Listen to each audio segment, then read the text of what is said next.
Satu serangan rudal Houthi di Laut Merah langsung membuat Amerika Serikat merugi nyaris 1 triliun rupiah. Ini terjadi setelah jet tempur FA-18 Super Hornet yang sedang ditarik di dek hanggar terlepas kendali dan jatuh ke laut. Insiden ini terjadi saat kapal induk USS Harry S. Truman bermanuver tajam untuk menghindari serangan rudal dari kelompok Houthi. Houthi sudah mengonfirmasi sebagai dalang di balik serangan. Bagaimana cerita lengkapnya? Simak dalam video berikut.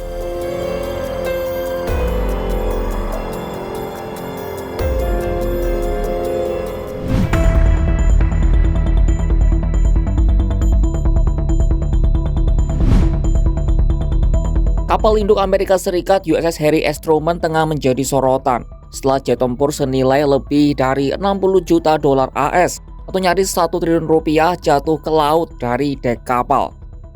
Insiden ini terjadi saat kapal induk itu bermanuver tajam untuk menghindari serangan rudal dari Houthi.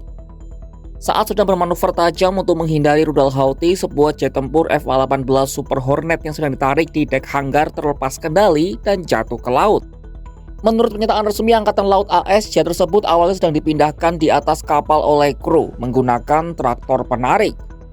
Namun saat Truman berbelok tajam, kendali atas jet terlepas dan pesawat serta traktor penariknya jatuh ke laut.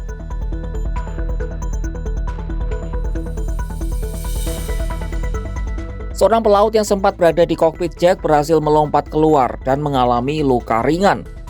Beruntungnya semua personel berhasil selamat. Menurut laporan CNN yang mengutip pernyataan pejabat pertahanan AS, manuver ekstrim itu adalah reaksi langsung terhadap serangan Houthi. Pihak militer AS menyebut insiden ini sedang dalam penyelidikan dan jet tempur dipastikan telah tenggelam. Jet Super Hornet sendiri merupakan aset vital dalam operasi udara Angkatan Laut dan kerugiannya menjadi perhatian besar.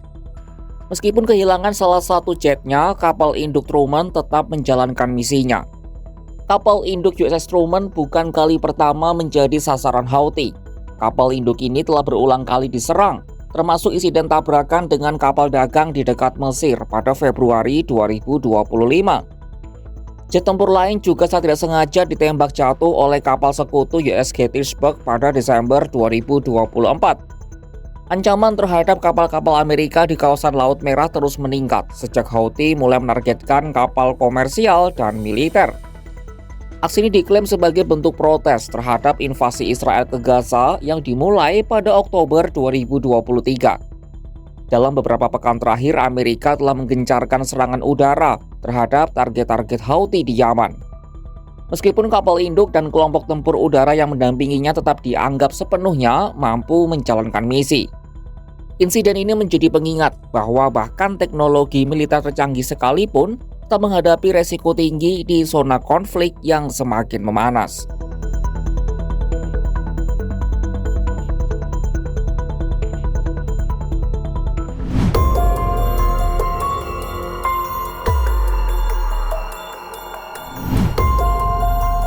Kelompok Houthi mengonfirmasi mereka telah menembak jatuh jet FA-18 Super Hornet dalam serangan yang menyasar kapal induk USS Harry S. Truman pada Rabu 30 April 2025.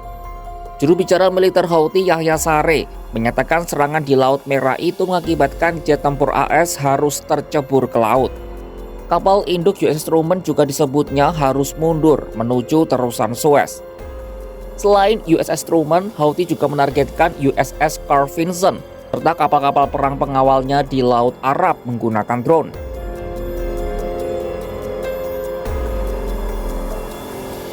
Pasukan Houthi juga disebutnya meluncurkan serangan drone ke lokasi-lokasi militer di Israel, tepatnya di Tel Aviv dan Ashkelon.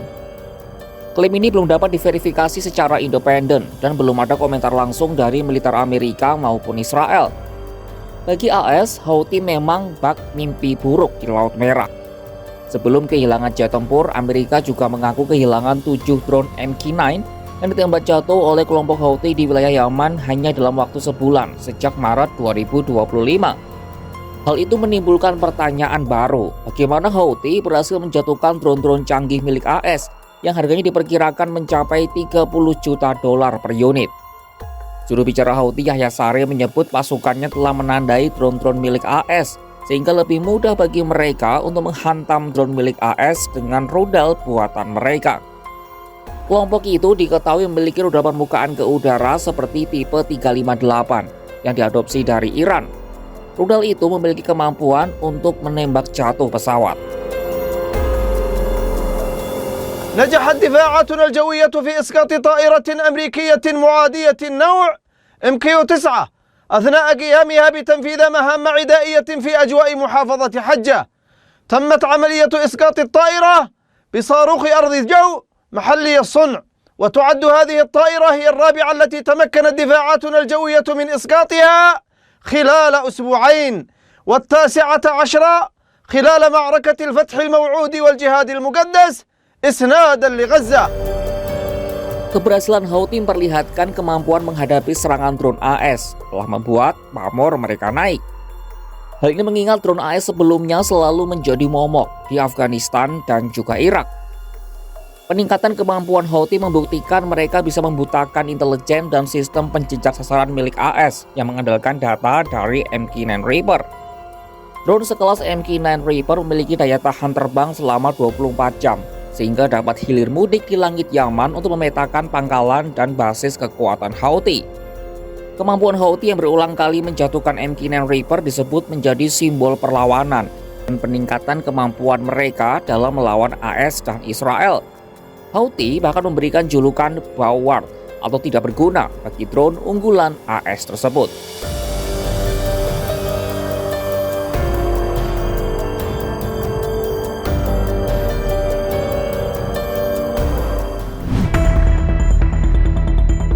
Houthi boleh saja kalah segalanya dari Amerika Serikat, tapi bukan berarti mereka sama sekali tak bisa melawan. Gugurnya jet F-18 Super Hornet yang membuat Washington rugi nyaris 1 triliun rupiah, jadi bukti teraktual. Satu rudal murah kelompok itu sudah cukup membuat AS rugi cukup besar. Akan seperti apa respon AS setelah ini? Apakah akan kembali menggencarkan serangan ke Yaman? Saksikan perkembangannya hanya di kanal YouTube Kompas.com.